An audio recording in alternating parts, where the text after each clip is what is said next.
Halo semuanya, selamat datang di channel ini bersama saya Vicky Adi Pranata. Dan hari ini saya akan mereview satu buku atau menjelaskan secara singkat isi buku dari Etiquette by Henry Russell yang berjudul Tips Pergaulan Internasional.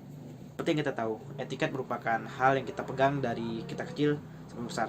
Etiket mencakupi hal-hal yang kita lakukan di masyarakat, seperti cara kita bertindak, cara kita berperilaku.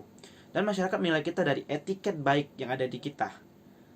Dan karena itulah pentingnya kita mengetahui tentang etiket umum ataupun etiket khusus. Dan di buku Henry Russell ini menyediakan pengetahuan yang luas untuk kita mengetahui etiket bukan hanya di Indonesia, tapi juga di negara lain. Contohnya seperti Inggris. Yang seperti kita ketahui, Inggris merupakan negara dengan sistem kerajaan yang menjunjung tinggi etiket, apalagi di dalam kerajaan bersama sang ratu. Dan yang menarik di sini adalah saya baru tahu ya, ini saya yang kudet atau gimana, kalau membungkuk ke ratu itu, kita tidak perlu seperti ini memukul langsung bungkuk kita cuma perlu menunggu kepala kita seperti ini saja. Ya, kayaknya kurang update gitu. Oke, balik lagi ke topik utama.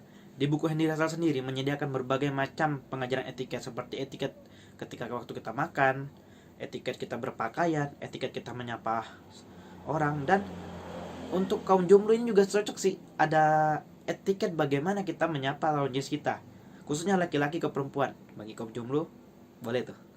Dan di buku ini sendiri bukan hanya memuat tentang penjelasan etiket, tapi juga memuat tentang studi kasus secara langsung. Ditulis dengan situasi sosial, yang mana situasi sosial di buku ini memuat tentang contoh kasus yang terjadi tentang pemasangan etiket dan cara penyelesaiannya. Dan itu menarik bagi saya. Dan yang menariknya lagi, di buku ini terdapat arti bahasa yang berbeda antara Amerika dan Inggris. Dan ada satu kata memang yang di Amerika berbeda, di Inggris berbeda, dan dijelaskan juga di buku ini secara rinci. Dan ada beberapa kata yang membuat saya wow gitu, ternyata memang artinya beda gitu. Jadi secara tidak langsung dia mengajarkan kita bagaimana cara beretiket dan memberi pengetahuan kepada kita tentang bahasa yang berbeda antara di Inggris dan di Amerika. Dan menurut saya buku ini menarik sekali untuk dibaca. Namun dibalik buku yang bagus pasti ada kekurangannya. Kekurangan dari buku ini bukanlah menurut saya tentang pengajaran di dalamnya, tetapi tetap penulisan bahasanya. Saya melakukan beberapa pertanyaan kepada teman saya yang membaca buku ini juga, dan ada sekitar 5 orang menjawab bahwa buku ini menggunakan bahasa tingkat tinggi. Dan menurut teman saya, buku ini menggunakan bahasa tingkat tinggi yang sulit untuk mereka mengerti.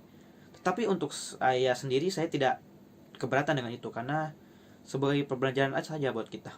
Dan cukup sampai di sini mungkin untuk review dari buku Henry Russell ini. Kesimpulan menurut saya akhirnya buku ini sangat bagus untuk dibaca oleh orang yang ingin mengenal etiket lebih dalam lagi. Dan bagi kalian yang membeli buku ini tersedia secara online, toko-toko online yang sering Anda gunakan, atau Anda langsung bisa menekan link di bawah, akan saya taruh di kolom deskripsi. Sekian dari saya tentang review buku etiket ini. Saya Fikri Pranata. Sampai jumpa di video berikutnya. Stay healthy, stay focused. Goodbye.